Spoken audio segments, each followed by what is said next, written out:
right, it's time for today's devotion. It is Tuesday, the 21st of July. So good to have you join us again on our YouTube channel at St. Matt's Tosa. Today I want to share a little bit about devotional practice that I found helpful and can be used either personally in your own devotions, but also is a great tool for families to talk about the ups and the downs, the highs and the lows of a day or of a week, or even of this COVID time. It's one I blatantly steal from my wife's ministry, and that is the practice of rose, bud, and thorn. And I want us to first hear these words from Isaiah chapter 35. It's part of the prophet's message that happens as Isaiah is speaking a word of hope to the people who are seeking to be returned to their homeland, to be repatriated, to be brought back to where they had been taken from. And so hear these words from Isaiah 35, verse 1. The wilderness and the dry land shall be glad. The desert shall rejoice and blossom. Like the crocus, it will blossom abundantly, rejoicing with joy and singing. As we take a picture of our own lives in this moment, or over the past couple of weeks, or since March, I don't think any of us would have expected that we'd be in this very place at this very time. Yet the practice of reviewing one's day, similar to that of the examen prayer, is a great reminder of what God is doing through what might feel like only downs, what might feel like easy to forget moments of grace or highs. But honestly speaks to those places where we know desolation. And so one of the metaphors and images that is helpful as you might talk with your family about how your day was or how your week's gone, as you're checking in with extended family over Zoom, you might want to try this practice of checking in by using rose, bud, and thorn. You can think of these in any order. I like to end with the bud, the hopefulness that we hear of in Isaiah 35. Indeed, the dry land will be glad, the desert will blossom. But take a moment and pause and think in my life, in my faith journey, what is it that feels like it has already blossomed? What is that moment of a rose?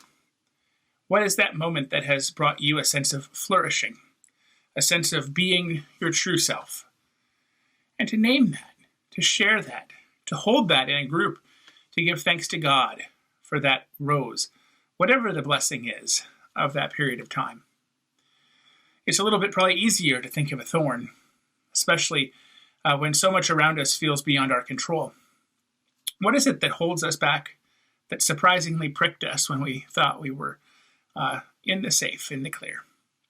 What is it that might have poked something in your own self-doubt, in your sense of shame? What is it that left you felt wounded, vulnerable, afraid? Name that. And give thanks to God for those who are able to hear that struggle with you, and for those who will hold you in prayer as you navigate the effects of that thorn. But what's really important is to think about what is the bud? What is the thing God is stirring and working and doing within your life that already might be beginning to bear fruit?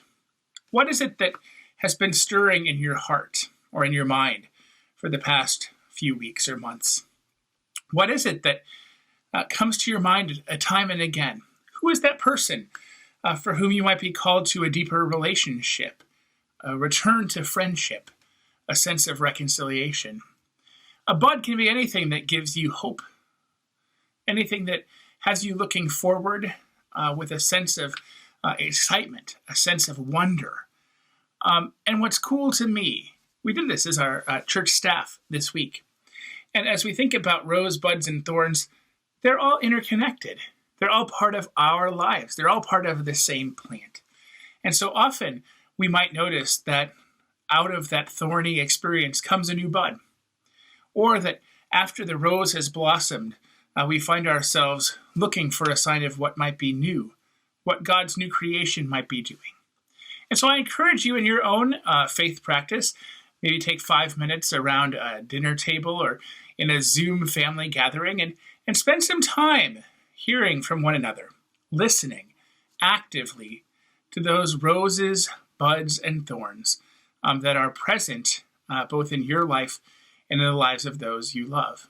It's a simple practice, but is one I think can remind us that our lives are both held in God's promise and are held in our community, even if we aren't able to be physically together. It's my hope and prayer that you would discover rose, bud, and thorn in your own life and find God's blessing and give God gratitude today and every day. Indeed, the land will rejoice with joy and singing. The desert will rejoice and blossom. Thanks be to God. Amen.